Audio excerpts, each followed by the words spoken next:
joins us. Good morning, Congressman. Welcome. How are you doing today? Good morning, Tony. Doing just fine, thank you. And I guess the muggy weather here, just like it is down in Washington during the summertime, right? Always a little worse in Washington, I will say that. All right, great. So you're wrapping up a week in D.C. Tell us some of the highlights, if you could. Yeah. So we've been sort of every other week or so back in D.C. and doing what we do in an unusual but safer fashion. They're making sure that there in the chamber there's never more than like 20 of us present at the same time to try to make sure that it doesn't become a vehicle for the spreading of the coronavirus. But one thing I would mention, Tony, that's important to a lot of people. A lot of people got these Paycheck Protection Program loans. These are the loans that are forgivable for small businesses and nonprofits that use them to keep paying employees. We did pass a bill, and I do think it'll become law. The Senate's working on something very similar.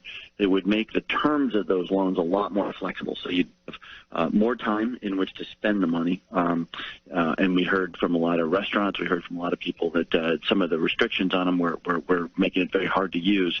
You'd have more time. You'd have different things you could actually spend the money on and still have those loans be forgiven.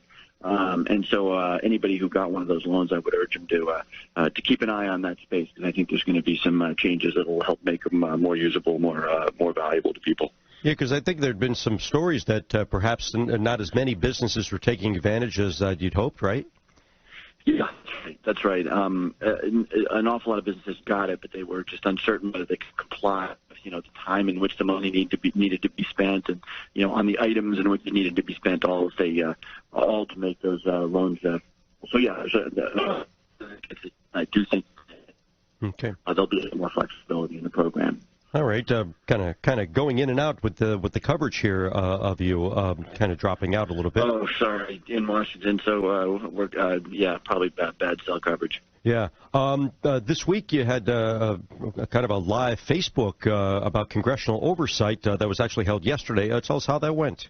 Yeah. So very important topic, right? One of the things about the CARES Act is it's the most money that the Congress has ever spent in one dollop, and that's $3 trillion of people's taxpayer money. So I had a member of the Select Committee for Oversight of the coronavirus, Jamie Raskin, who's a colleague from Maryland, actually who has ties to Connecticut. His wife's family all live in Westport. He was on, and then an individual named Walter Schaub, who is former head of the Office of Government Ethics, just to talk a little bit about why oversight is so important. By oversight, it's everything from how the money is spent on the coronavirus to some of the concerns we have with some of the business activities of the President of the United States, using his own resorts and that kind of thing. So, yeah, very interesting conversation last night. And people joined in? Yeah, so this was a Facebook Live with the three of us. There aren't many people out there who don't know the Zoom technology at this point, and so we use both Zoom and Facebook Live technology to get it out there. Very, very interesting conversation. Actually, if it's of interest to people, it can still be watched on my official Facebook page. Okay, good. What's the latest with the HEROES Act? Is that still sitting there? It's still sitting there. We are hoping that, elements of it will get taken up by the Senate. Obviously it was a big bill. It was designed to start a conversation. Sadly, that conversation has not started yet. Worth mentioning, we went through the rather somber milestone this week, Tony, of now 100,000 Americans who have lost their lives to the coronavirus. And, of course, we went through the milestone of 40 million, an absolutely staggering figure. 40 million Americans having lost their jobs. So, we are not out of this thing yet. There's still a lot of people who are economically really pressed by this. So my hope is that very soon Mitch McConnell in the Senate will sort of respond to the HEROES Act in the House and get moving, because I think there's a lot of people out there who need the aid. All right. I've got a release that was sent out about the president and the FISA compromise. What is that, and what did he do?